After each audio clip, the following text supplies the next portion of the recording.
La troisième, c'est le titre. La troisième, elle revient. C'est toujours la première, comme dit Gérard de Nerval.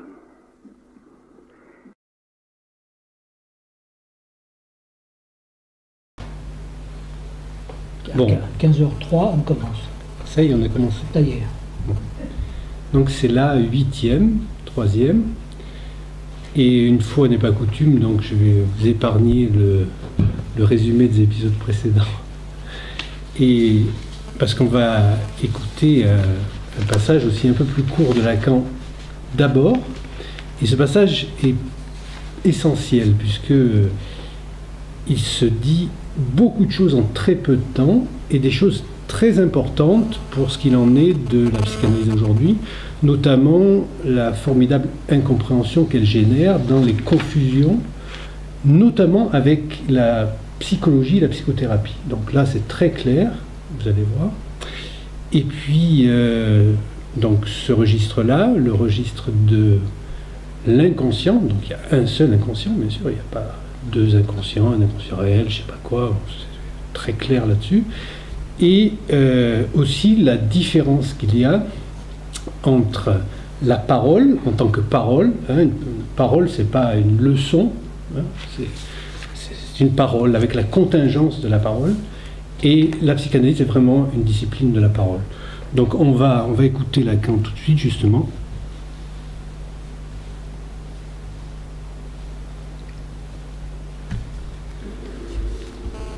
Troisième, je la lis. Quand vous pouvez vous souvenir, peut-être, que la première qui y revient, j'avais cru devoir y mettre ma parlance, puisqu'on l'a imprimée depuis. C'est sous prétexte que vous en aviez tous le texte distribué. Hein. Et aujourd'hui, je ne fais cours de Rome. J'espère que ça ne vous fait pas trop obstacle à entendre ce que je lis. Si elle est trop, je m'excuse. La première donc, celle qui revient pour qu'elle ne cesse pas de s'écrire, nécessaire, la première fonction et chant. J'ai dit ce qu'il fallait dire. L'interprétation est gémie n'est pas interprétation de sens, mais je sur l'équivoque. C'est pourquoi j'ai mis l'accent sur le signifiant dans la langue. Je l'ai désigné de l'instance de la lettre. Ce pour me faire entendre de votre peu de stoïcisme.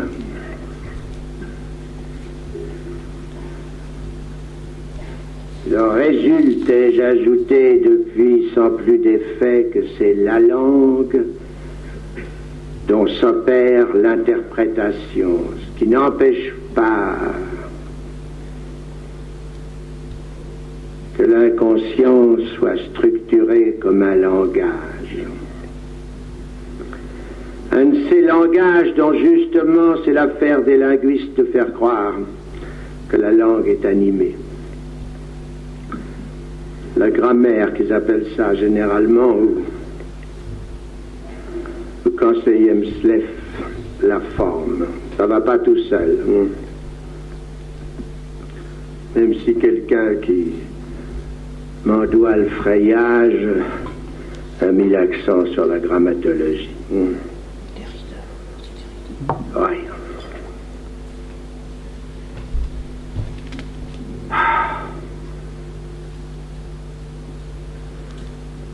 Bon.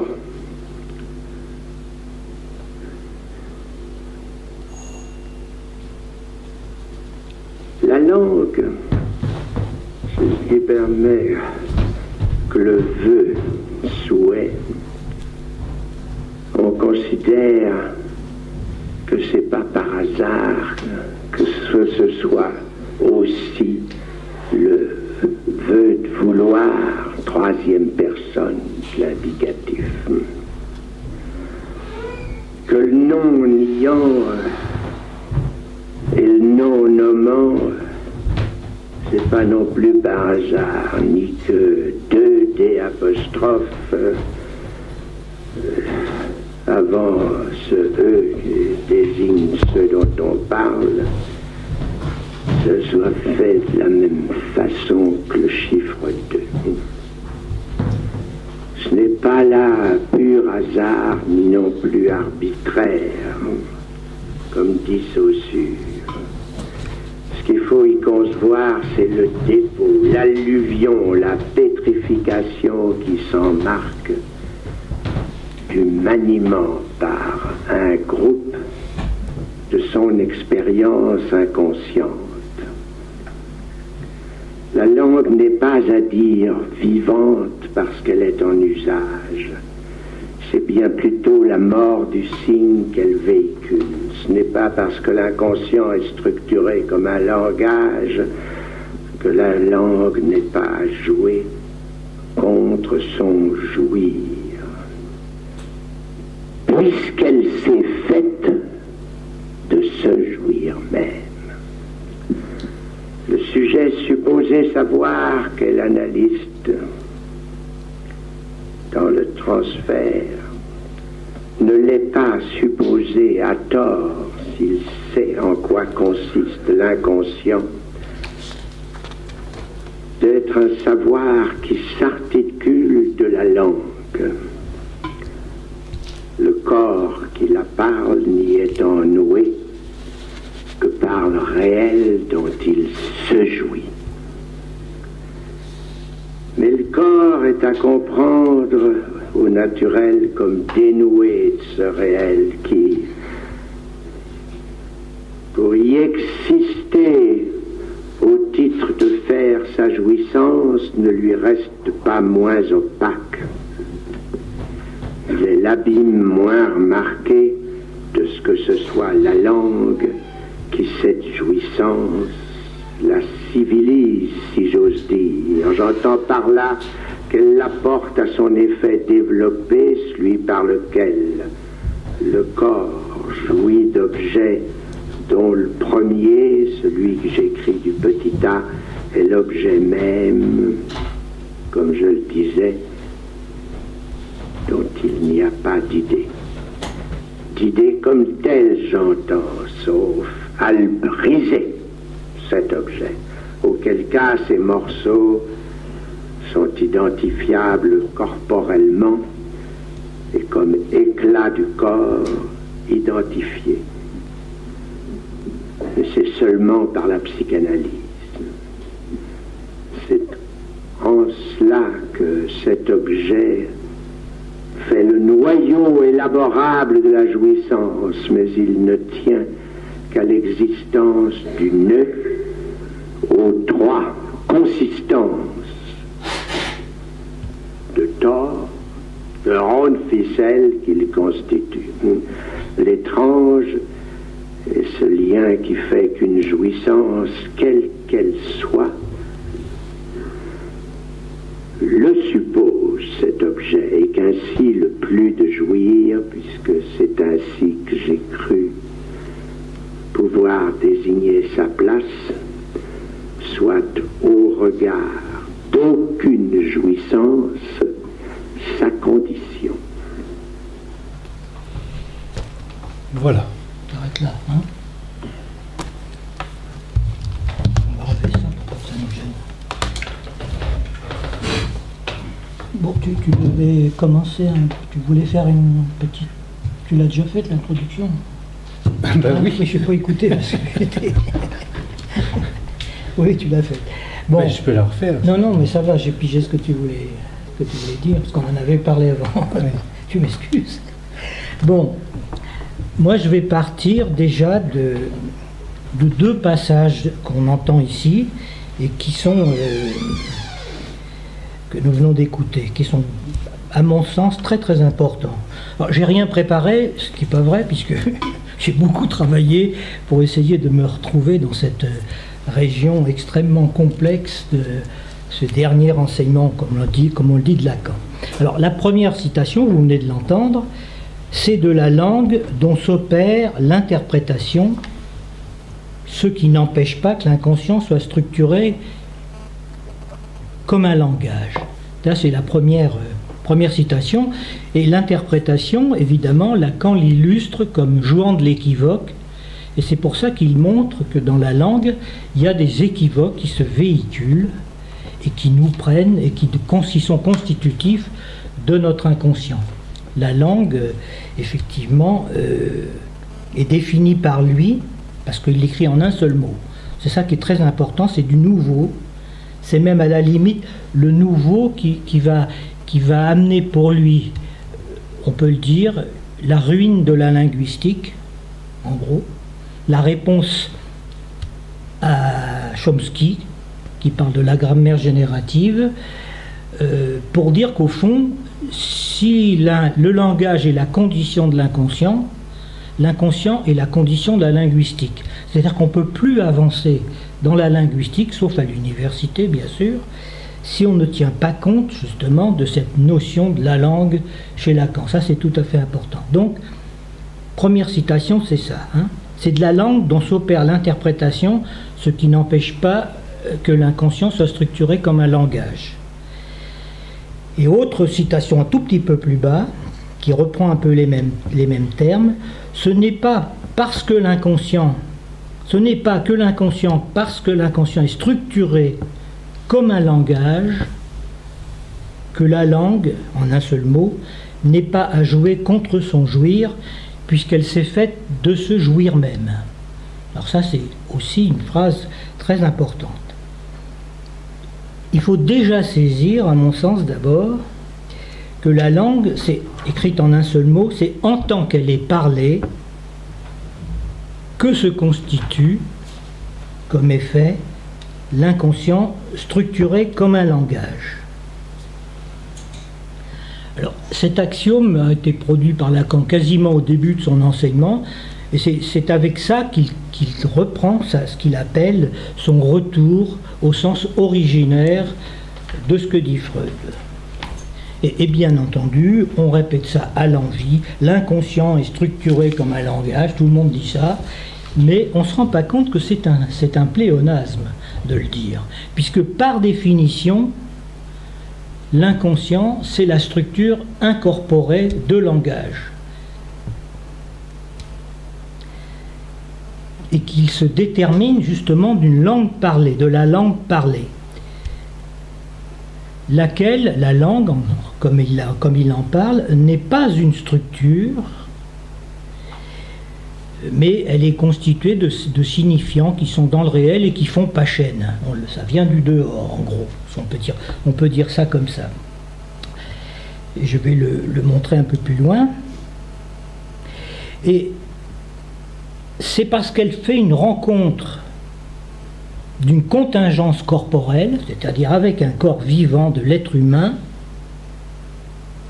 que cette structure réelle qui se constitue, nous l'appelons l'inconscient, et s'il n'y avait pas ce nouage originaire, qui est effectivement relativement énigmatique, s'il n'y avait pas ce nouage originaire entre le corps et la langue, eh bien les signifiants de la langue resteraient dispersés dans le réel, c'est-à-dire qu'il n'y aurait pas de structure, en gros. Ça, c'est un point qui est très facile à comprendre, en tout cas à entendre. Au fond, c'est une expérience pour chacun. Le corps, c'est fait pour jouir. Et il est à prendre comme une substance jouissante, d'abord. D'où se pose, effectivement, comme question, ce que veut dire le mystère du corps parlant. C'est quand même une énigme. On ne sait pas pourquoi l'homme est la seule espèce animale parlante. D'où vient le langage? On ne peut émettre que certaines hypothèses du style il est possible qu'à un moment donné, il y a eu accumulation d'un certain nombre de signifiants qui ont constitué un langage. Alors Lacan, il va même un peu plus loin que ça, il dit que peut-être que l'homme du Néandertal, contrairement à l'Homo sapiens, et pourtant ils ont été contemporains, il est probable que l'homme du Néandertal, il lui manquait quelques signifiants, qui se traduisent chez lui d'une façon phénoménologiquement observable, c'est que s'il recouvrait ses cadavres de terre, il n'y avait pas chez lui de rituel funéraire, ce n'était pas des tombes comme ça pouvait se passer pour l'Homo sapiens. Et ça, c'est un signe caractéristique que là, le langage est constitué chez l'Homo sapiens et qu'il a exactement la même constitution subjective que la nôtre. Peut-être pas les mêmes connaissances, mais du point de vue de son savoir inconscient, il est absolument comme nous. Simplement, il a des connaissances différentes. Ça, c'est tout à fait important.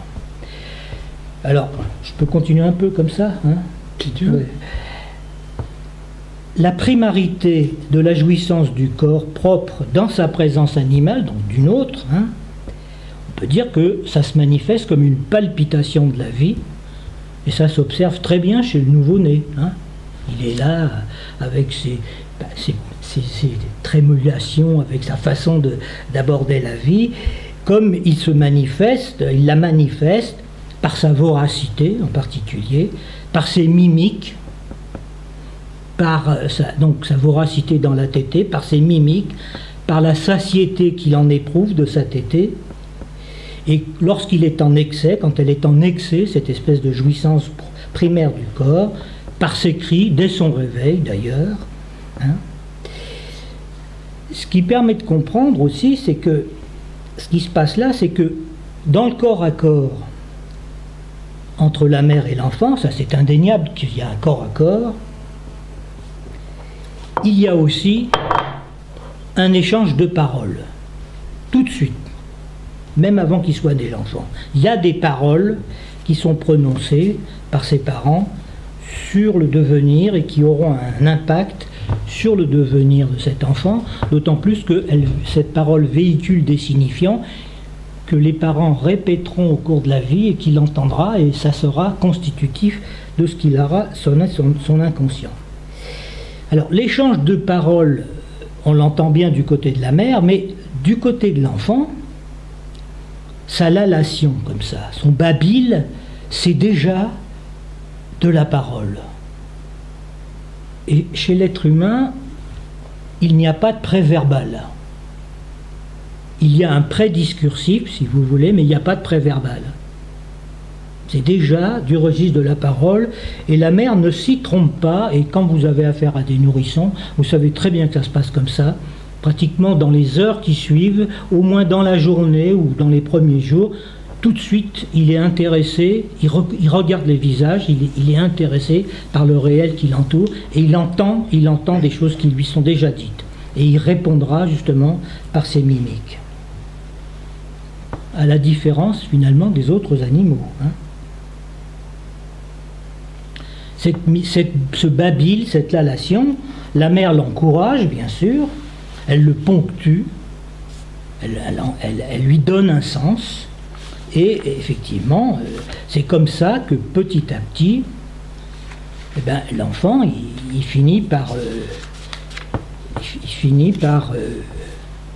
apprendre justement à parler. Ça va devenir ce qu'on appelle originairement la langue maternelle. La langue maternelle proprement dite, elle précède ce qu'on va appeler comme les différentes langues parlées dans les différents pays. Elle est quasiment, Jacobson l'explique au niveau phonologique, elle est quasiment universelle, cette matrice de la langue originaire.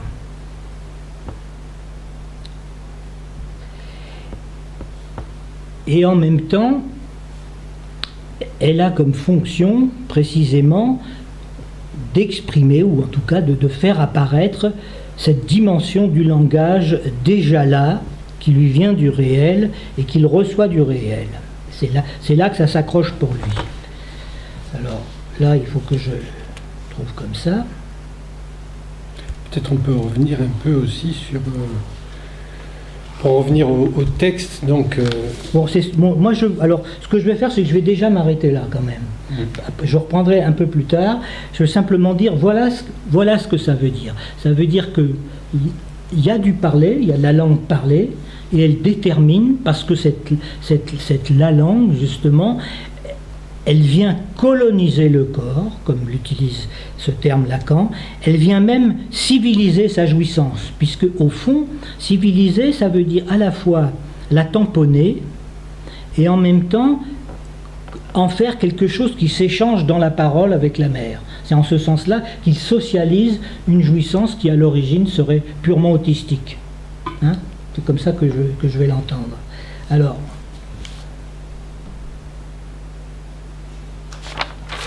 je me paume dans mon truc. Bon, alors si tu veux, je reprends là-dessus, parce que ce qui me parle vraiment, là, pour faire le lien, donc, la langue n'est pas à dire vivante parce qu'elle est en usage. Donc ça, c'est très important de comprendre ce que ça veut dire. On dit des langues vivantes par rapport aux langues mortes, etc. Tout ça, ce sont des catégories d'une raison qui n'a pas du tout cours dans l'inconscient. La langue n'est pas vivante, c'est au contraire du bois mort, comme il le dit un peu plus loin. C'est-à-dire que ça repose dans la langue elle-même et c'est bien plutôt la mort du signe qu'elle véhicule. Et là, on est sur une articulation majeure, c'est la différence qu'il y a entre le signe et le signifiant. Alors là, on a, si vous vous rappelez un peu en amont dans le début de la conférence, il dit, parlant de l'idéalisme amant, ils en étaient à attendre des signes de l'au-delà. Qu'est-ce qu'un signe ? Un signe, c'est tout simplement le fait que le réel est encore accroché au signifiant. C'est-à-dire qu'il se passe quelque chose dans le réel et ça signifie quelque chose pour moi. Donc on attend une réponse du réel.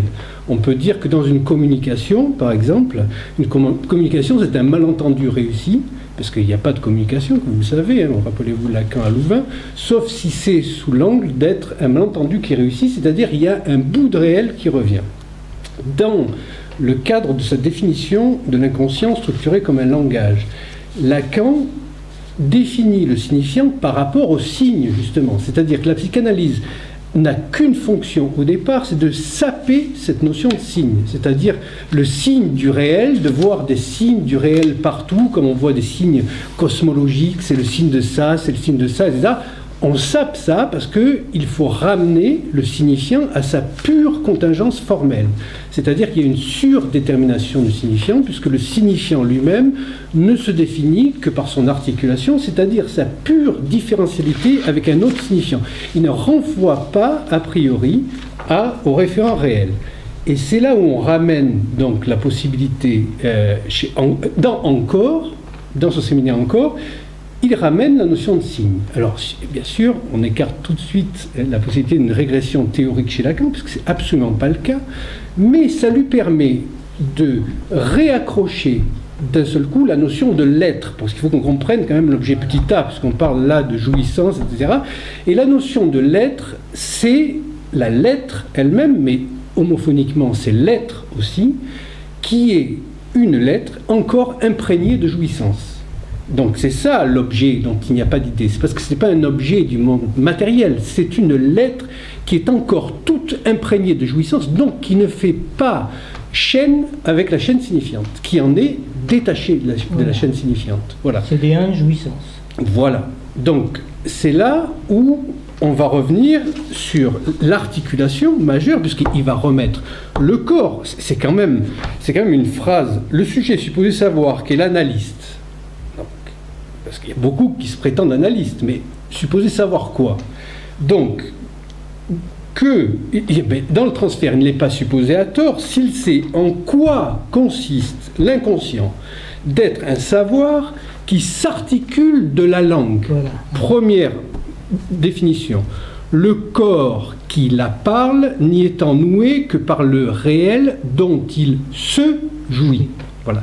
Ça, rien que sur cette phrase-là, il y a toute la psychanalyse là-dedans. Il n'y a pas besoin d'aller chercher plus loin. Vous avez tout là-dedans. Vous avez la parole, la langue, le corps, la position de l'analyste en tant que celui qui est supposé savoir, donc à la place de l'objet petit a. Parce que sinon, il ne peut pas y avoir de sujet divisé en face. Donc aujourd'hui, quand vous entendez des psychanalystes qui font des interprétations sauvages d'hommes politiques, qui confondent la psychanalyse avec la psychologie, avec la psychothérapie, etc., tout ça, on ne peut pas être plus éloigné de ce qu'il en est de la psychanalyse, puisque on le voit avec cette notion de signe. Dans un premier temps, c'est la contingence de la parole qui prime. Donc, on revient sur la différence entre le signe et le signifiant, et ensuite, on récupère la notion de signe, mais cette fois pour la lettre elle-même, pour définir ce qui va faire le pont avec la jouissance, l'objet petit a. Justement, je reviens sur mon nourrisson, parce qu'au moins tout le monde peut en avoir un peu l'expérience. C'est que quand je disais que à partir de sa lalation, la mère lui répond, et que c'est une sorte de dialogue entre eux, on peut le dire, c'est pas seulement un corps à corps des besoins du corps, c'est aussi l'enfant, on peut dire, il est dans un bain de langage. Il est imprégné par ce qu'il entend. Parce que quand la mère lui répond, justement, au niveau du babil et du parler bébé, en gros, hein, c'est que ce que l'enfant entend d'abord, avant que ça prenne du sens, c'est qu'il écoute plutôt ce qui est de l'ordre de la modulation de la voix et éventuellement de la sonorité de ce qu'il entend. C'est ça qui a un effet de jouissance qu'il manifeste de façon tout à fait évidente, et c'est ça qui est nommé, la bien nommée langue maternelle originaire. Voilà, c'est ça. Autrement dit, vous voyez, il n'apprend pas la langue, il en use. Et c'est comme ça qu'il va rentrer justement dans ce qui va devenir la langue comme étant, disons, l'idiome de sa contrée à travers les interventions que font les adultes qui sont autour de lui et qui lui parlent. Et on voit très bien qu'il s'agit là, et c'est là qu'on comprend bien la chose, c'est que la langue, malgré l'énigme de ce que représente l'origine du langage, elle apparaît comme ce qui est prélevé sur la jouissance originaire du corps. Parce qu'elle a une double fonction sur le corps, parce que d'une part, elle plonge ses racines profondément dans le corps, en même temps, elle interdit certaines modalités de jouissance, et en même temps, elle en apporte une nouvelle. Hein, ça bouge de ce côté-là, et c'est pour ça que tu parlais du signe. Hein. Oui. Voilà, c'est comme ça qu'il faut. Donc, la langue, elle se constitue à partir, justement, elle relève de la jouissance corporelle. C'est la seule jouissance qui est possible, en fait, hein, puisque, comme on l'a vu depuis le début, dans le choix forcé entre le sujet et l'être, comme l'être est du côté de la jouissance, l'être est perdu, définitivement. Donc il reste cet îlot de jouissance qui ne peut se reconstruire qu'après coup, c'est la logique rétroactive du signifiant, et cette lettre-là, elle est encore imprégnée de la jouissance. Donc, l'être, on n'y accède plus autrement que par la parole. Alors, on reproche assez à Lacan d'avoir limité le monde des objets à rien. Hein, il n'y a plus que les interactions du sujet avec le langage. Alors, Lacan, bien sûr, il va encore plus loin que ça. Il dit, non seulement le grand autre, donc l'ordre du langage, n'existe pas non plus, mais le sujet lui-même n'existe pas. Donc, comme ça met tout le monde d'accord. Hein, c'est-à-dire que non seulement il n'y a pas d'objet, mais il n'y a pas de grand autre et il n'y a pas de sujet. Alors, qu'est-ce qui existe ? Ce qui existe, c'est simple, c'est le symptôme. C'est la seule chose qui existe. Et donc là, si on retrace le parcours du symptôme à travers l'œuvre de Lacan, eh bien, on va comprendre le rapport du symptôme au fantasme, le passage du symptôme au fantasme, et ensuite du fantasme au symptôme.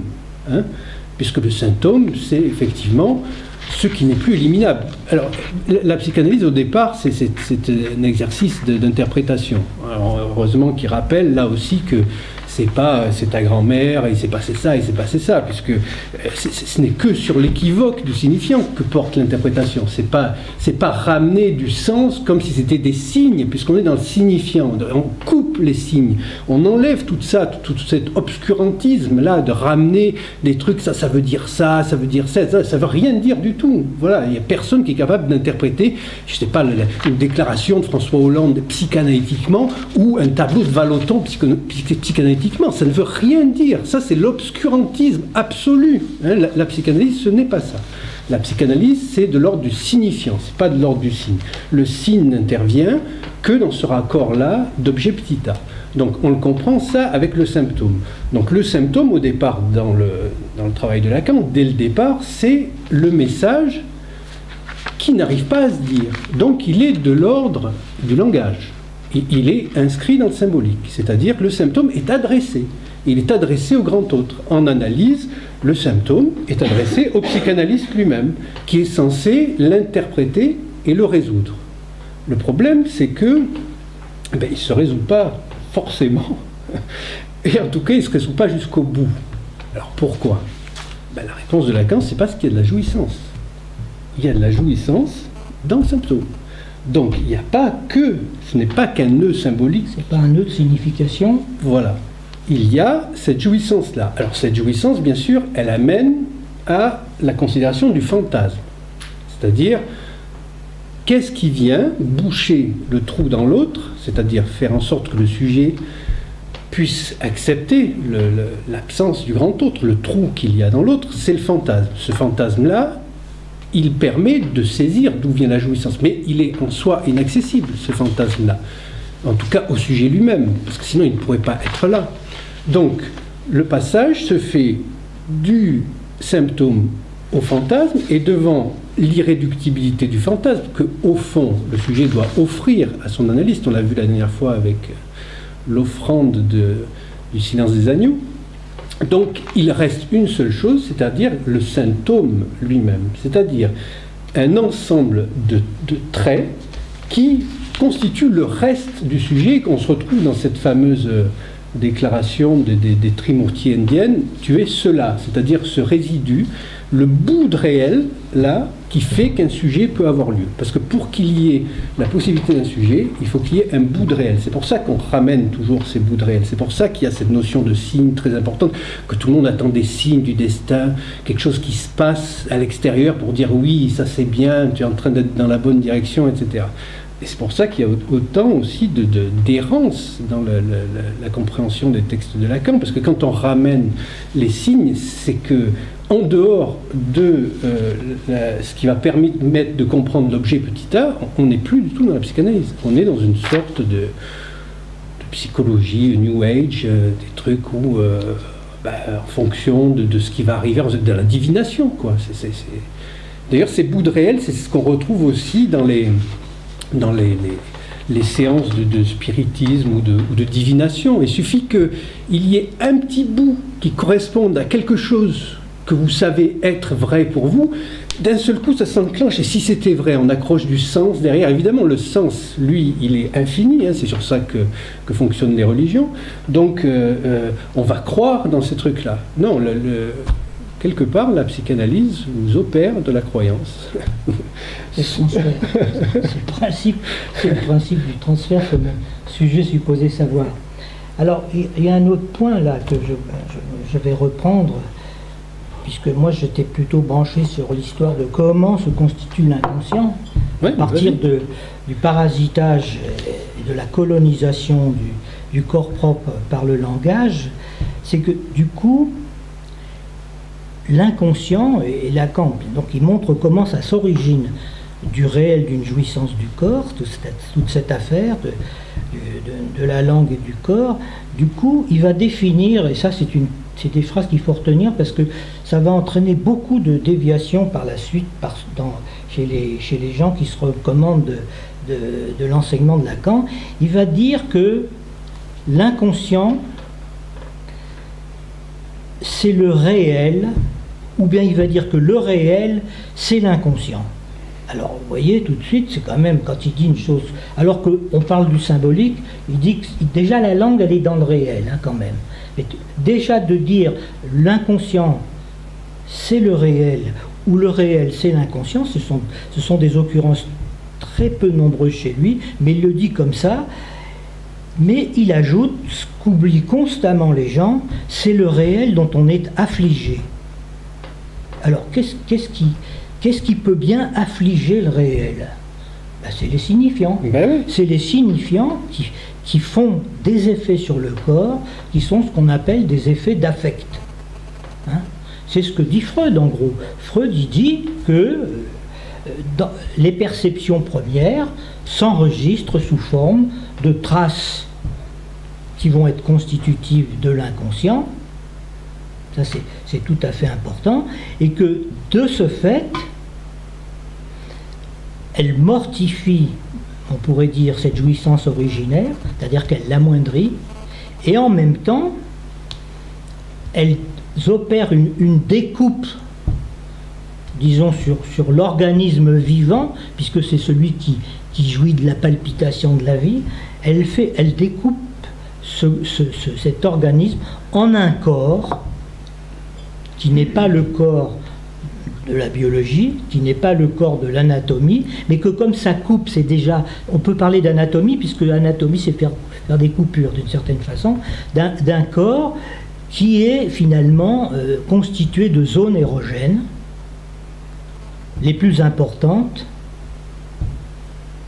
que sont en fait des zones érogènes qui sont des trous. Vous allez le voir, je vais vous le faire entendre. Ce sont des trous qui permettent, c'est des bords un peu, les zones érogènes, elles bordent des trous où se fait le passage, disons, du réel intérieur, on pourrait dire ça comme ça, c'est pas bon comme métaphore, du réel intérieur avec le réel qui est là, comme ça, qui nous entoure, enfin, on pourrait dire ça comme ça, hein. Ça fait on passe pas d'un bord, on est toujours sur le bord, mais on passe de l'intérieur à l'extérieur tout le temps. Ces trous, ben, vous allez les entendre, ça va être par exemple l'enclos des lèvres ou de l'enclos des dents, ça va être la fente palpébrale, ça va être la conque de l'oreille, et ça va être la marge de l'anus déjà.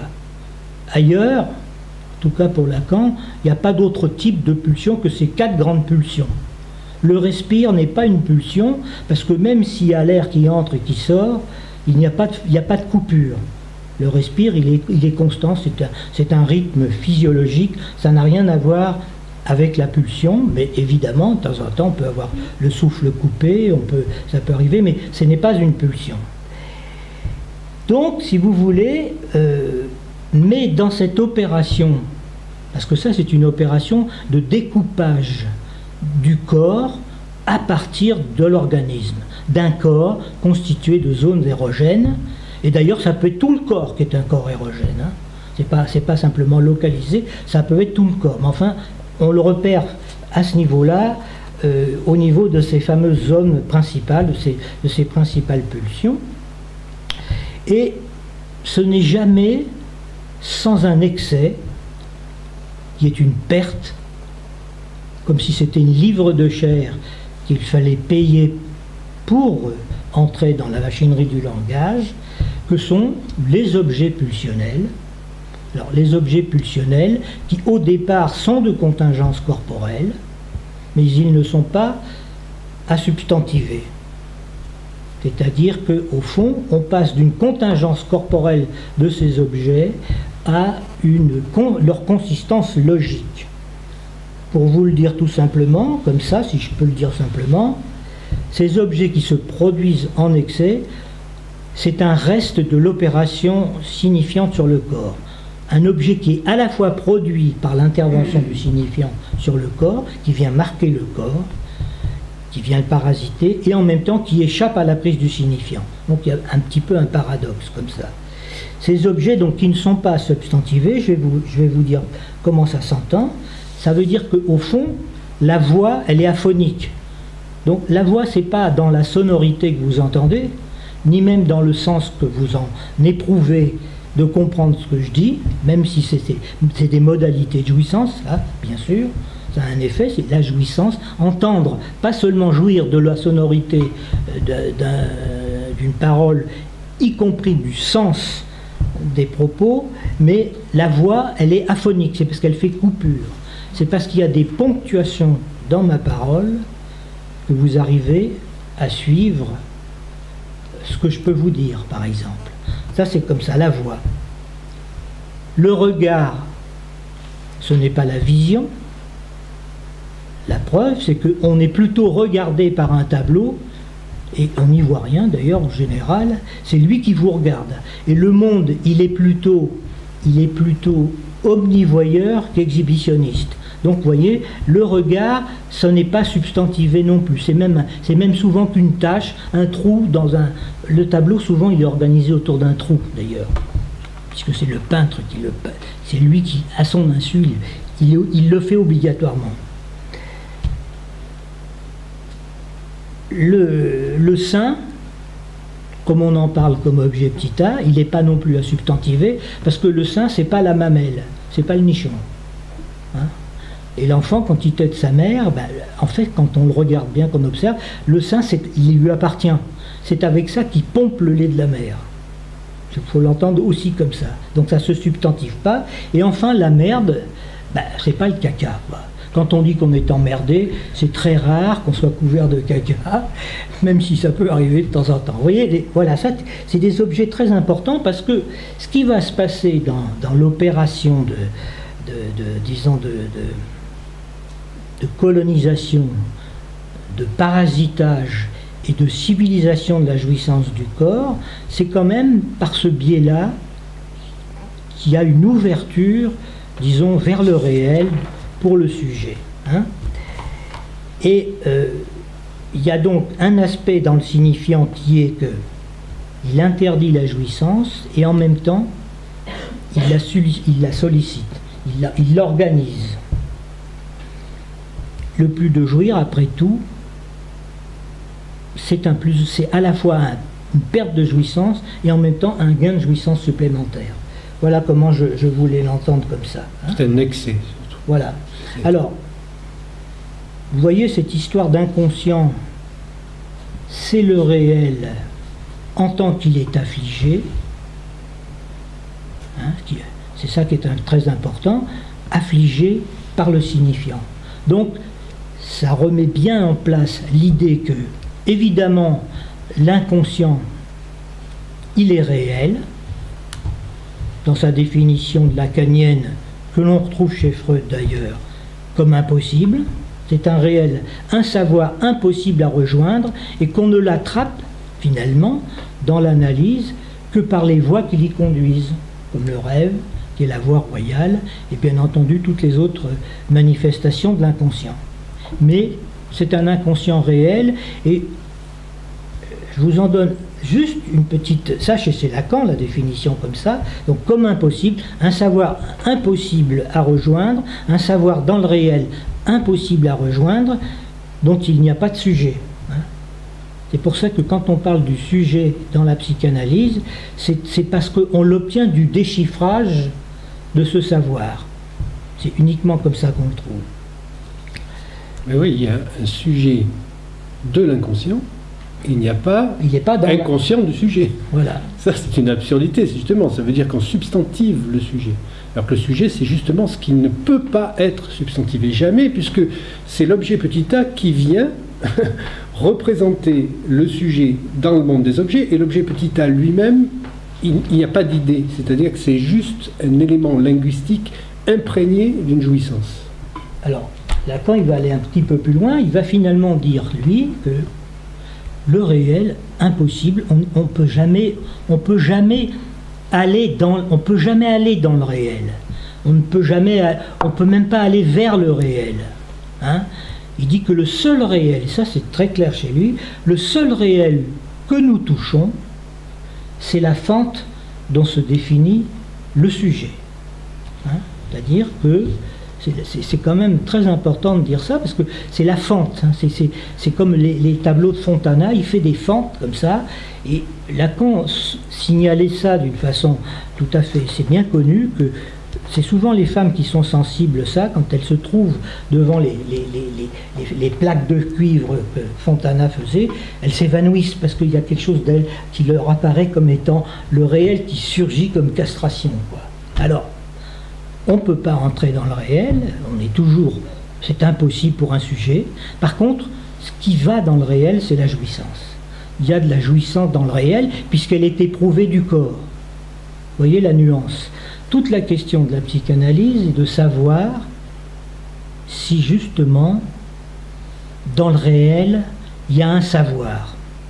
Est-ce qu'il y a un savoir dans le réel, et est-ce que la psychanalyse est capable d'inventer un nouveau savoir qu'elle irait loger dans le réel? Alors faites très attention, parce que le réel, c'est un terme générique, mais il est probable que le savoir dans la science, elle loge son savoir dans le réel, et je vais vous l'illustrer, pas à la même place que ce que la psychanalyse voudrait faire, c'est-à-dire en loger, inventer quelque chose de nouveau comme réel. Alors à propos du réel comme impossible à rejoindre, c'est ce que dit Freud quand il dit que le refoulement originaire, ce qui se produit à l'origine dans la rencontre du sujet avec la chose, il rejette à l'extérieur ce qui lui déplaît et il incorpore ce qui lui plaît. C'est un moment mythique du jugement d'attribution.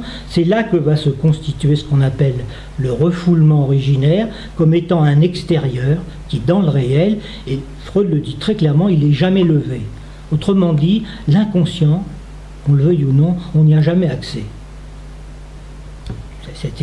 C'est des choses qu'il faut comprendre, ça. On n'a accès toujours que par le biais, ce que tu disais, du fantasme ou par le biais du symptôme. Hein. Ce sont les deux. Pourquoi? Parce que dans le fantasme, il y a une certaine modalité de jouissance, c'est un appareil à faire du plaisir d'ailleurs, et dans le symptôme, il y a aussi une jouissance qui peut être effectivement douloureuse. Bon. C'est pour ça qu'on fait un peu d'humour. L'impasse de la philosophie que résout Lacan, c'est qu'elle se situe entre symptômes et fantasmes. Mais comme elle n'a pas inventé l'objet petit a et qu'elle n'en tient pas compte, elle reste coincée dans son impasse entre symptômes et fantasmes, puisqu'il n'y a pas de possibilité d'incarner subjectivement la pensée et la parole, puisqu'elle se prive de l'objet qui lui permettrait de le faire. Donc une philosophie qui n'a pas intégré ce qui a été appelé pendant un certain temps l'anti-philosophie lacanienne n'est tout simplement pas une philosophie actuelle. Elle est repoussée dans les confins d'une histoire pré-lacanienne. Lacan résout ça. Donc, mais il le résout de manière universelle, mais pas générale. C'est-à-dire que c'est à chacun de faire le travail. Il n'y a pas une doxa qui peut venir vous abreuver comme ça, et puis il n'y a qu'à suivre. Non, là, c'est chacun doit redécouvrir à partir de son expérience subjective, justement, cet écart entre symptômes et fantasmes. Voilà. C'est pas autre chose que ça, la passe, en vérité, parce qu'ils en font une espèce de protocole, comme si c'était un examen, comme s'il fallait passer un examen. Ça n'a rien à voir avec ça. Rien à voir. C'est justement la dimension subjective qui accouche enfin du sujet grâce aux deux modes de jouissance qui sont repérés entre le symptôme et le fantasme. Et cette fois, la passe, ça serait effectivement l'identification au symptôme lui-même. Voilà. Ça, c'est un travail de toute une vie. Enfin, en tout cas, d'une grande partie de la vie. Et c'est pas un truc qui se fait administrativement, universitairement. C'est pas possible. Hein. C'est en ça que c'est absolument antagoniste à la logique psychologique. Puisque la psychanalyse, elle, c'est autre chose. Il y a des gens qui disent il faut sauver la psychanalyse. Mais la psychanalyse n'a pas à être sauvée. La psychanalyse, c'est un discours qui est beaucoup plus puissant que ceux qui prétendent vouloir la sauver. Il faut déjà qu'ils se mettent au service de ce discours-là. C'est déjà le minimum. Ils veulent sauver la psychanalyse, il y a de quoi rigoler quand même, non? Alors, bon, je vais revenir un petit peu en arrière en déplaçant un peu les choses. Bon, question posée, est-ce qu'il y a un savoir dans le réel? Alors, du côté de la science, après tout, on va prendre l'exemple central chez Lacan, c'est que un jour, Newton, il découvre les lois de la gravitation. Hein. C'est ça qui est très important. Il découvre les lois de la gravitation et on voit le retour de la pomme. La pomme d'Adam lui tombe dessus, comme ça, il est sous un pommier. C'est le mythe de l'invention, de la découverte par Newton des lois de la gravitation. Alors vous pensez bien qu'au moment où il a découvert ça, les gens étaient absolument terrifiés. Parce qu'ils se sont dit, mais alors, ces astres comme ça, comment peuvent-ils savoir à quelle distance ils sont les uns des autres? Et probablement, le danger, c'est qu'ils vont nous tomber sur la gueule. Alors là, vous savez que Newton, il a eu chaud, hein, parce que l'Inquisition, tout ça, ils se sont remués quand il a sorti un truc comme ça. Alors ils ont inventé une histoire que, après tout, peut-être que Dieu, avec son doigt, de temps en temps, remettait les astres en ordre, en les replaçant, bon, tout ça. Alors, j'avais lu ça un passage, il paraît que Kant, à l'époque, quand il a vu ça, il était bouleversé d'horreur. Parce qu'il y avait un savoir dans le réel, vous entendez ce que ça veut dire? Un savoir dans le réel, comme ça, qui ne dépend absolument pas de nous, qui est là, hein? On serait là, il serait là. Bon, évidemment, nous, on dit qu'il y a un savoir, on essaye de l'articuler. C'est ça, la science. La science, elle essaye d'observer la nature, et à force de l'observer et d'y mettre des formules, la nature est plus du tout aussi naturelle qu'on pourrait le croire. Hein. Elle l'a jamais été. Non, mais à la limite, on a pu penser qu'il y avait à l'origine la nature. Tous les hommes, depuis toujours, ils ont mis des signes ils ont mis des signes dans le réel. Ils ont même mis des dieux. Les Grecs ont mis des dieux dans le réel pour expliquer les phénomènes qu'ils pouvaient voir, les météores, toutes ces choses-là, les tempêtes, les orages, enfin tout ce qu'on voudra, la foudre, toutes ces choses-là. Donc vous voyez, un savoir dans le réel.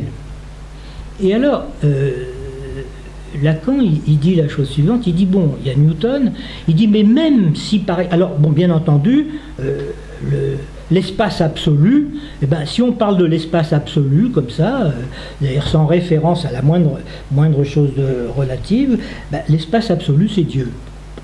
C'est pour ça que quand on touche à Dieu, dans nos régions, quand on touchait au savoir, on avait sur le paletot l'Église. Parce que quand on touchait à ça, on avait l'Église qui vous demandait des comptes. C'est pour ça que Descartes, quand il découvre son histoire de je pense donc je suis, il dit, bon, le savoir, on l'articule logiquement, que ce soit vrai ou pas, ça dépend de Dieu. Dieu, 2 et 2, ça fait 4.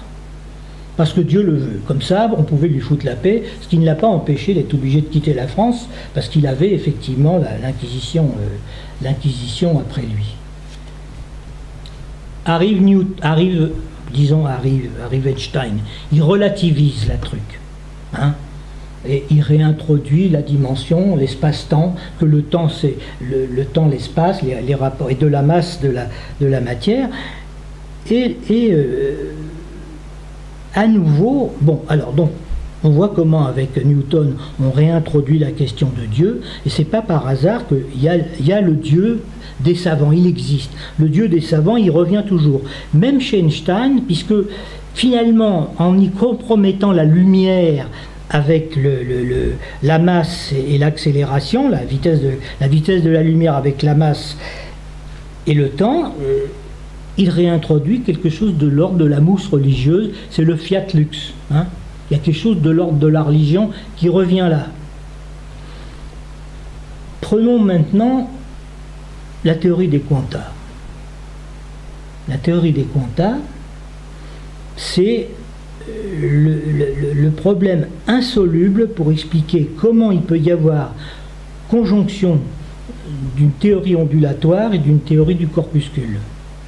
Hein, les grains de lumière par rapport à la théorie de l'ondulation. C'est très compliqué cette affaire-là, mais ce qui veut dire surtout, c'est que à chaque fois qu'elle avance, la science, elle avance parce qu'il y a le désir du savant. C'est lui qui colle dans le savoir, dans le réel, des formules qui changent au fur et à mesure où on fait des découvertes. Le dernier en date, c'est le fameux boson de Higgs. dont Étienne Klein, ce grand savant qui nous explique un peu tout ça, nous dit qu'il a fallu que le monsieur X en personne soutienne pendant presque 50 ans l'idée, parce qu'il l'avait découvert par des calculs, qu'il y avait une particule qui s'appelait le boson, et que c'est un fantasme. C'est le fantasme de son propre désir, qu'il soutient de son propre désir, jusqu'au jour où, grâce à ce fameux cyclotron, comme ça 50 ans après, qui a coûté des milliards de francs pour faire ça, on découvre que cette particule qu'il avait écrite par une formule théorique, donc c'était pas le fruit d'une expérience, c'était d'abord une élaboration théorique, donc une élaboration fantasmatique, qui fait qu'on a découvert et que donc sa théorie était bonne. Maintenant, il faut aller un peu plus loin. Chaque fois, ça va être comme ça. Et Lacan, il retourne la situation parce qu'il dit qu'au fond, la science, c'est un fantasme, elle est futile. Elle est futile, pourquoi? Parce que ça fuit tout le temps. On ne peut jamais trouver l'élément premier. Alors, il pose la question, lui, est-ce que la psychanalyse peut introduire un savoir dans le réel, quelque chose de nouveau? Parce qu'il faut bien faire attention, Freud, il n'a pas inventé l'inconscient, contrairement à ce qu'on raconte. Freud, il s'est trouvé devant des phénomènes qui existent depuis toujours et qui sont observables, que les gens, ils font des rêves, ils font des maux d'esprit, ils font des lapsus, des actes manqués, ils ont des symptômes, et que lui, il a inventé la méthode pour déchiffrer le sens de cette affaire-là. Talking cure, la cure par la parole. Le mot lui a été donné par une de ses patientes. Je crois que c'est Anao qui lui a donné ce mot. Et effectivement, c'est à partir de là que lui, il a inventé la méthode pour déchiffrer l'inconscient. Hein? Du coup, comment introduire des signifiants dans le réel? Lacan, il part d'un truc très simple. Il dit, savoir dans le réel, ce n'est pas du tout ce dont il s'agit dans le savoir-faire de l'artisan. C'est pas du tout ça. Parce que l'artisan, son savoir-faire, il l'a appris de quelqu'un, et il manie son objet avec des instruments qui sont déjà très élaborés, et lui, il fait des pots, par exemple, et il n'introduit aucun savoir dans le réel, il reproduit des pots. Par contre, il a une jouissance de fabriquer des pots. Et c'est ça qui introduit dans le réel quelque chose de l'ordre d'un savoir. C'est-à-dire, il y a un réel dans le savoir, et on peut en parler, et c'est parce qu'on en parle qu'on peut en témoigner, qu'effectivement, on peut penser qu'il y a un savoir dans le réel qui est en train d'introduire la psychanalyse. La formule de Lacan est simple, il dit que ce qui est forclos du symbolique réapparaît dans le réel. Les hallucinations, par exemple. Les hallucinations qu'entend le sujet fou, ce sont des signifiants qu'il entend dans le réel. Il est le seul à les entendre, mais il les entend quand même. Voilà des choses comme ça. Autre, Lacan le dit aussi, le réel, c'est pas un tout, le réel, c'est des bouts. On n'attrape que des bouts de réel. On n'atteint que des bouts de réel. Alors, des bouts de réel dans la psychanalyse, il y en a plusieurs. Il y a par exemple ce qu'il appelle la résistance. La résistance du discours, on bute sur des... Il y a des points de butée, il y a des choses impossibles à dire, et là, c'est un bout de réel, c'est la castration, par exemple, une fente en gros. L'objet petit a, c'est un autre bout de réel. Et au fond, on a affaire à un réel en morceaux, un réel éclaté, et que, à partir de là, on peut parler de peut-être que la psychanalyse introduit un savoir dans le réel. Mais c'est pas prouvé encore. Voilà. Bon, peut-être pour finir sur ça et sur cette image, donc on a l'idée du flux des signifiants avec des îlots de réel. Là, on est dans un cas névrotique. L'inverse, c'est-à-dire une jouissance, une substance de jouissance sur lequel subsistent juste quelques îlots de symbolique, là, on est dans le cadre psychotique. Voilà, les rapports entre jouissance réelle, symbolique. Peut-être on peut rester là pour cette fois et passer aux questions. On discute un petit peu là? Oui. On a une petite demi-heure.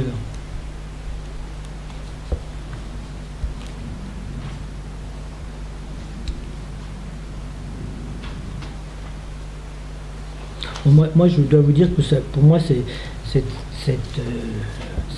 séance-là a été très difficile à préparer parce qu'il a fallu que je remue une littérature analytique à déborder, ça déborde de partout, tout le monde écrit là-dessus. Les gens, comprenez, ils inventent, ils font une différence entre l'inconscient structuré comme un langage et ils disent l'inconscient réel. Il y a deux inconscients. Alors que Freud, enfin Lacan, Freud bien sûr, mais Lacan il a toujours dit qu'il y a un inconscient, l'inconscient structuré comme un langage. Et que d'autre part, il dit que, d'ailleurs, je n'ai qu'un inconscient, tout à fait à la fin, je n'ai qu'un inconscient, et c'est pour ça que j'y pense jour et nuit. Comme dirait un ami commun, il n'y a qu'un inconscient et le désir est son prophète. Et le désir est son prophète. Son prophète. Oui. Voilà.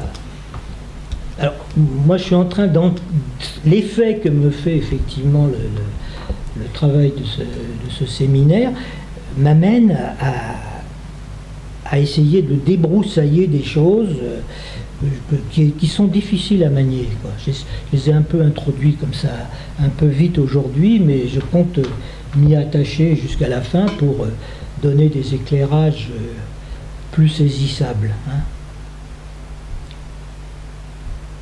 Oui, de toute façon, on va y revenir, parce qu'on a juste à peine survolé ça. Il faut... Le corps est à comprendre au naturel comme dénoué de ce réel qui, pour y exister au titre de faire sa jouissance, ne lui reste pas moins opaque. Voilà, ça rien que cette phrase-là, qui est très claire en fait, mais il faut la réarticuler avec celle d'avant, du sujet supposé savoir, de la jouissance qui accroche la parole au corps, hein, donc il devient la langue à ce moment-là. L'objet petit a, la création, tout ça est très clair, c'est tellement simple, mais c'est nous qui sommes compliqués. C'est pour ça qu'on n'arrive pas, avec les complications et puis toute cette éducation débile qu'on a reçue, à entrer dans le simple, là. Parce que là, c'est quelque chose de simple, ça parle de chacun de nous. Voilà. Et si on entend ça, déjà, il y a quelque chose qui peut se passer.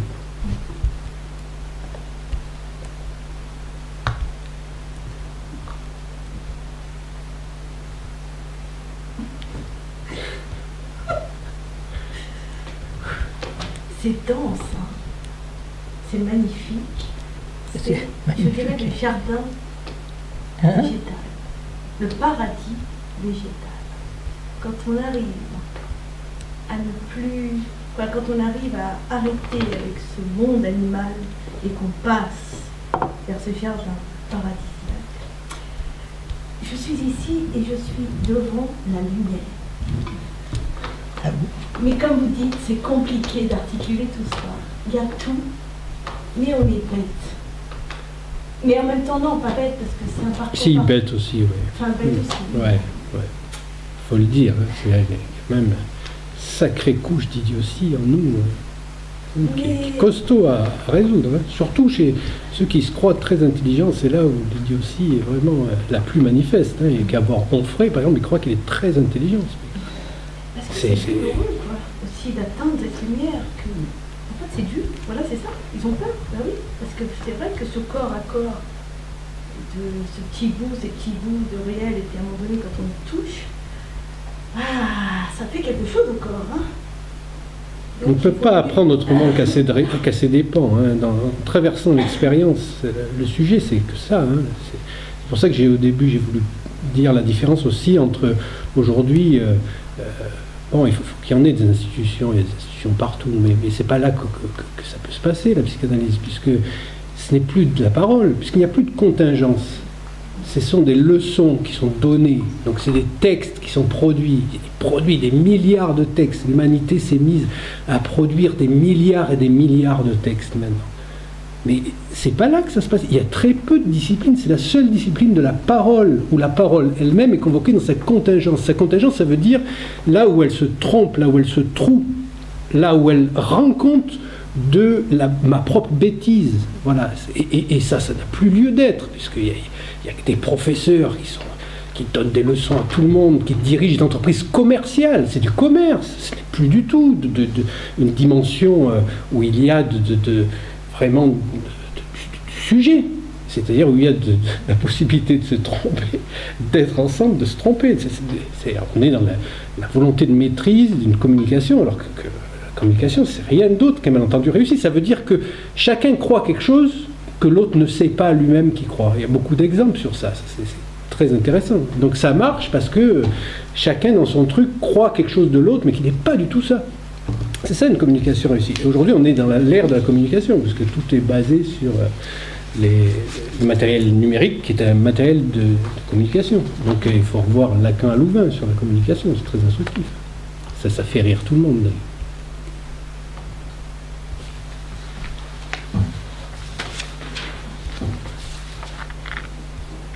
Bon, vous n'avez pas de questions aujourd'hui?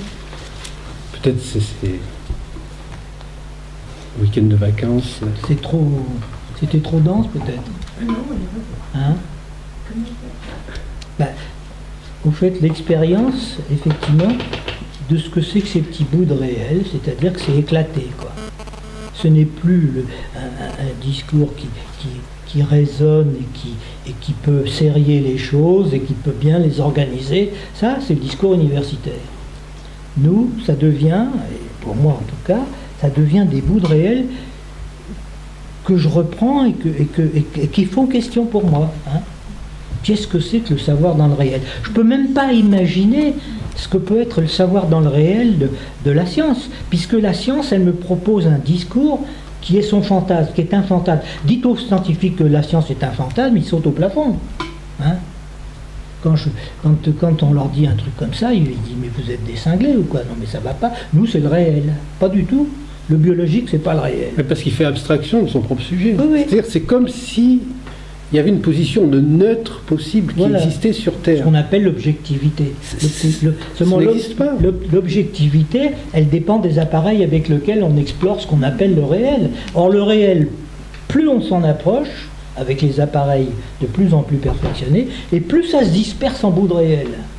Le seul endroit où finalement on arrive à l'attraper, c'est que une structure se constitue dans la rencontre entre la langue et le corps vivant. Et à ce moment-là, il y a une structure que l'on ne peut pas écrire d'ailleurs, hein, on ne peut pas l'écrire, mais qu'on saisit par les effets qu'elle produit de répétition et par les formations qu'elle produit. Symptômes, inconscients, des choses comme ça. Lacan, il s'est heurté à ce problème de la structure, parce que au début, il a pris la structure que lui donnait, parce qu'il n'avait pas autre chose sous la main, il a pris la structure de Lévi-Strauss, les structures élémentaires de la parenté, il a utilisé le terme, mais déjà, la structure chez Lacan, c'est pas ça. Mais enfin, il est obligé de chercher des appuis pour trouver ce truc-là. Parce que chez Lévi-Strauss, les structures sont fermées, en gros. On peut dire ça comme ça. C'est des structures fermées, c'est quasiment une mathématique implacable. Alors que c'est pour ça d'ailleurs c'est surtout qu'elle fonctionne sans sujet. Oui, elle fonctionne sans sujet en plus. Donc c'est fermé. Lacan, il lui dit une chose qui le fait hurler. Il dit oui, mais les ethnologues, là, vous envoyez sur le terrain, ils devraient faire une analyse avant. Parce que si au moins ils savaient que l'inconscient existe, ils s'apercevraient que quand ils parlent avec leurs informateurs ou leurs informatrices en particulier, peut-être qu'ils se rendraient compte que ce qu'elles leur racontent, elles sont en train de lui conter fleurette, quoi. En gros, de les baratiner pour les séduire éventuellement, des choses comme ça. Hein. Alors, tout son parcours, et ça j'insiste beaucoup là-dessus, c'est pas une élaboration, disons, au sens d'une herméneutique, d'une compréhension. C'est pour ça que Lacan dit, ne comprenez pas trop vite, parce que si vous comprenez, vous êtes compris dedans. Et si vous êtes compris dedans, vous êtes foutu, vous ne pouvez pas vous situer un peu à l'extérieur pour pouvoir appréhender un objet. Il faut qu'un objet, vous soyez toujours un peu en dehors, de façon à pouvoir le manier, comme un instrument. Hein, comme on le manipule, parce qu'on a l'instrument du langage, déjà. Hein. Alors, il les a développés. Qu'est-ce que c'est que cette histoire d'inconscient? Parce que le terme en soi, il n'est pas bon, le terme en soi, parce que tout ce qui est inconscient, tout ce que nous ne savons pas, tout ce qui est méconnu et non su, c'est pas l'inconscient qu'appréhende la psychanalyse. C'est l'insu, l'insu du réel, c'est pas forcément un inconscient réel. Hein. L'histoire de la gravitation des astres, on sait d'ailleurs que la Terre tourne, enfin, que les astres ne tournent pas, ils tombent. Hein, des choses comme ça. On sait que l'accélération des astres permet de calculer le Big Bang, donc à quel moment il se serait produit. On parle des trous noirs, on découvre constamment des choses qui nous c'est impensable autrement que par un outil mathématique. Alors, à la différence du réel de la science, qui est en fait, et ça ils ne veulent pas l'entendre bien sûr, qui est un réel de discours, donc l'ordre du fantasme, c'est un semblant, il n'y a pas de discours qui ne soit pas du semblant. C'est du semblant aussi. C'est pour ça que là on dit que la science est futile, au sens où ça fuite partout. Hein, de temps en temps ils ramassent un petit bout, mais ils n'osent pas dire que c'est un petit bout qu'ils ont ramassé, parce qu'ils continuent leur réductionnisme, ils vont à la particule, et puis ensuite ils vont aux particules des particules, et ensuite à l'élément, le boson, les neutrons, toutes ces choses-là. Bon. Lacan, lui, retourne la situation et il dit qu'au fond, le réel que nous appréhendons, par exemple dans le symptôme de la jouissance, il dit c'est un réel qui brûle. Donc c'est un masque du réel, il le dit carrément. Parce qu'il dit que le réel, si vraiment ce réel, comme il peut le définir, il dit c'est un réel pur. Qu'est-ce que ça veut dire un réel pur? Il dit que c'est un feu froid, lui. Et il donne comme modèle le discours d'un mathématique. Il dit seuls les mathématiciens, je ne parle pas des professeurs de mathématiques, moi, hein. Je ne parle pas des types qui sortent de Polytechnique et qui disent qu'ils sont bons en mathématiques. Je parle des vrais mathématiciens qui ont ça chevillé au corps, chevillé, c'est leur désir qui est pris en jeu là. Il dit seuls les mathématiciens peuvent jouir de ce réel. Et il pose la question, est-ce que la mathématique ne serait pas un symptôme? Ça, on ne lui a pas répondu. On aurait pu essayer de lui donner une réponse pour l'aider à avancer un peu plus. Donc il a une conception du réel qui est vraiment l'impossible absolu, hein, qu'on ne peut, dès qu'on le représente, c'est un mensonge. C'est faux, parce que ça se déplace. Donc on peut appréhender quand même des petits bouts. Hein. Alors, la cure, elle se termine, par exemple, au début. Il faut bien que ça se termine, cette cure, sinon ça peut, le déchiffrage, c'est sans arrêt, ça peut continuer, on peut faire du déchiffrage toute sa vie. Faut que ça, alors, première fin de cure, au début de son enseignement, il n'avait pas encore sorti l'histoire de « il n'y a pas de rapport sexuel », qui est déjà un terme absolument diabolique. Hein, faut dire que ça comme c'est. Il dit que le désir, il n'y a pas le sujet divisé, le désir c'est un désir de reconnaissance dont le premier objet est le signifiant. Donc, l'analysant, il vient avec une parole vide, il raconte n'importe quoi, et puis petit à petit, ça va être de plus en plus consistant, puis il va avoir une parole pleine, et donc il va se réconcilier, c'est une réconciliation, et la cure se termine dans une espèce de réconciliation du sujet avec son inconscient. La première mouture, il balance tout ça, et puis il dit non, ça colle pas, il cherche une autre structure, donc l'inconscient structuré comme un langage, c'est à ce moment-là qu'il développe surtout cette affaire-là. Comment le figurer, comment le représenter, comment l'écrire, parce qu'au fond, on peut peut-être attraper le réel par des bouts d'écrit, au moins le cerner par des bouts d'écrit, comme le fait la science. Les petits bouts d'écriture. L'homme de Lascaux, au fond de sa grotte, quand il fait ses peintures rupesques, on croit que c'est des images, mais non, c'est un discours, c'est vachement élaboré, c'est une construction que l'homme des cavernes, comme on l'appelle, c'est une construction il y a un discours là-dedans. C'est pas simplement des représentations, les courbures des animaux, la stylisation montrent bien qu'il s'agit d'écriture dans une civilisation qui était sans écriture comme on la conçoit actuellement. Il y a toujours eu de l'écriture. Les hommes, ils ont toujours fait des petits graphismes, et quand ils ne pouvaient pas les faire sur des objets, ils se les faisaient sur le corps, ils se faisaient des tatouages, ils se faisaient des scarifications, qui étaient des morceaux d'écriture pour attraper un bout de réel. Sinon, on n'a pas d'identité. Parce que l'avantage du réel, c'est qu'il revient toujours à la même place. C'est ce que faisaient les anciens quand ils regardaient les astres. Au moins, les étoiles revenaient toujours à la même place. C'était pour les navigateurs une possibilité de se repérer dans l'espace et dans le temps. parce que quand même les saisons étaient là, ça permettait d'avoir un repérage. Et puis petit à petit, on s'est aperçu que c'était pas tout à fait comme ça que ça fonctionnait. Le réel, il est plus tombé du ciel, il est tombé du discours. À partir du moment où les savants, donc Galilée s'est mis à mettre des petit a, petit b, petit c, ou même Aristote, pour décrire la nature, on s'est aperçu que le réel revient toujours à la même place dans la logique d'un discours. Donc le réel tient à la logique et au rationnel. Tout ce qui est rationnel est réel et tout ce qui est réel est rationnel. Ça, c'est la définition reprise par Hegel, hein, c'est ça. Bon. Mais, alors, Lacan, il va aller plus loin parce qu'il ne va pas parler de ça, il va dire que justement, le réel, il répond jamais. Le réel pur, il répond pas. Il est insaisissable, on ne peut pas l'écrire, il n'y a pas de rapport sexuel, c'est définitif. Il essaye d'attraper ce réel structuré comme un langage par des réseaux. Vous savez, ces réseaux que vous voyez dans la lettre volée, alpha, petit bêta, tout ça, il fait des cycles comme ça, et il montre que quand on fait tourner ça, les points reviennent toujours au même endroit. Un langage se constitue dès qu'il y a l'accumulation d'un certain nombre de signes. Vous mettez une croix et un plus et un moins, et vous avez le langage, un premier bout de langage dans l'informatique. Il suffit d'aligner les 26 lettres de l'alphabet par des petites croix et des moins et des trucs, on arrive à écrire avec les... C'est comme ça que ça fonctionne un ordinateur. Hein. C'est des logiciels qui font des calculs. C'est des machines à calculer qui finissent par... C'est pour ça qu'on peut écrire des lettres. Donc on peut donner des formes de typographie différentes, des couleurs, tout ça. Ça fonctionne comme ça. Réseau, ça suffit pas. Graphe du désir, ça suffit pas.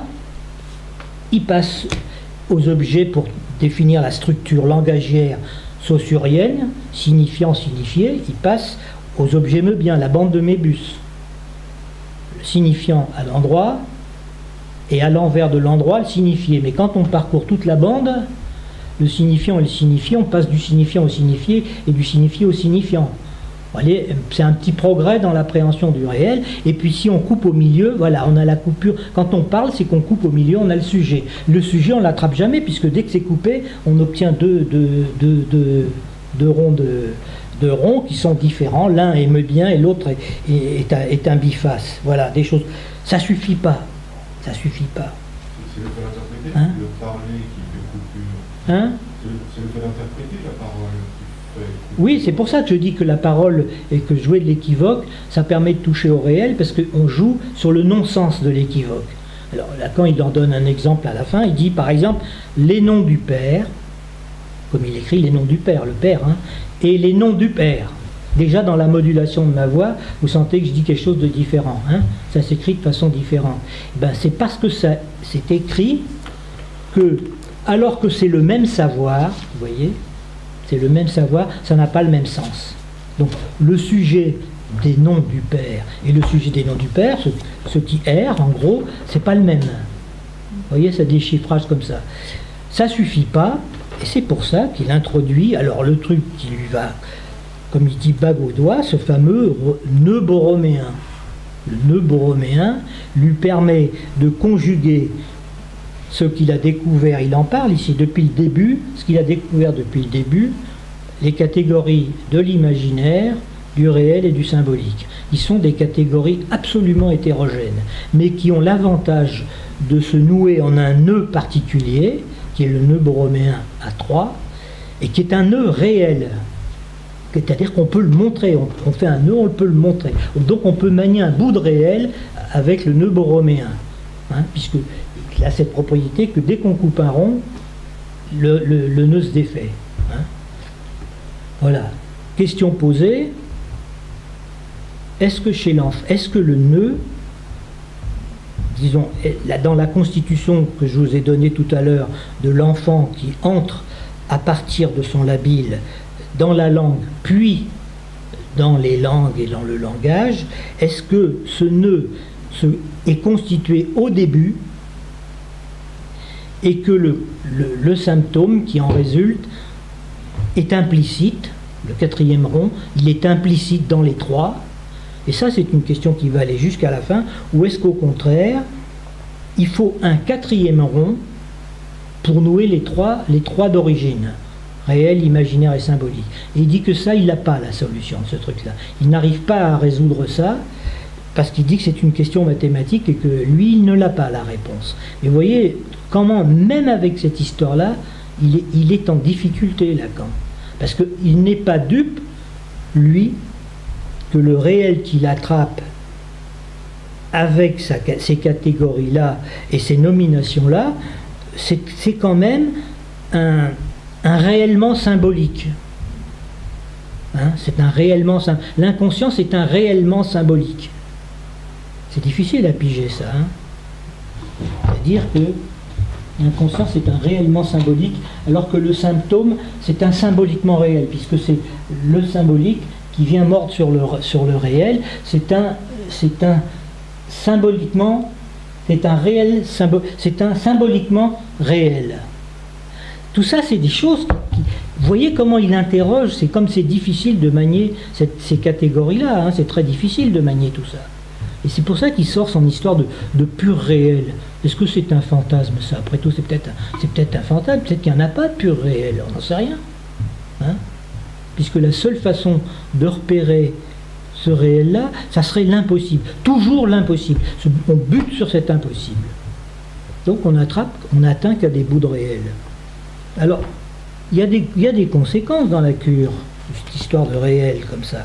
C'est que la direction de la cure, il y a des analystes qui vous disent, bon, il faut aller vers le réel, il faut orienter la cure vers le réel, par exemple. Donc, ça veut dire quoi? Ça veut dire que ce sont des analystes qui pensent qu'ils doivent orienter le sujet qui parle vers le réel. On ne sait pas ce que c'est que le réel, mais eux, ils ont l'air de le savoir. Hein. Vous voyez le truc que ça donne? Ça donne ce qu'était avant cette histoire-là, les gens qui font des diagnostics sur leurs patients et qui disent, comme elle est hystérique, il faut lui interpréter que ce qui lui arrive, c'est par rapport à son père et à sa mère, et que l'obsessionnel, c'est pas ça qu'il faut faire. Donc, c'est une direction de la cure qui est en fait une maîtrise, quoi. C'est une position, pas d'analyste, mais une position de maître. Tandis que Lacan, il dit que non, il ne s'agit pas de ça. Il ne s'agit pas de s'orienter vers le réel, mais on est orienté par le réel. Par le réel. Ça veut dire que dans la cure, on bute sur des points de réel qui sont impossibles à dire. Et il y a un impossible à dire radical qui est tout à fait surprenant, c'est le désir. Le désir est impossible à dire. Par contre, la jouissance, on peut en parler. Pourquoi? Parce que chacun sait qu'il éprouve une jouissance. Et il sait que la jouissance, c'est quelque chose de réel. Et qu'on peut arriver à mettre des mots dessus. Pas toujours très satisfaisant, mais quand même. Les poètes, les littérateurs, les gens peuvent arriver à faire apparaître cette espèce de jouissance que véhicule la langue et qui est un réel, qui est un savoir dans le réel. Voilà, des choses comme ça que l'on explore. Hein. Voilà, je sais pas, j'ai peut-être un peu trop parlé là. J'ai dépassé. Ah, c'est l'heure. C'est limite. Pour toi, c'est limite. Bon. Encore une limite. Hein? Encore une limite. Sans limite, il n'y a pas d'art. C'est vrai. Bon, on s'arrête là, et puis on tâchera de recerner un peu mieux les choses la prochaine fois. Mais moi,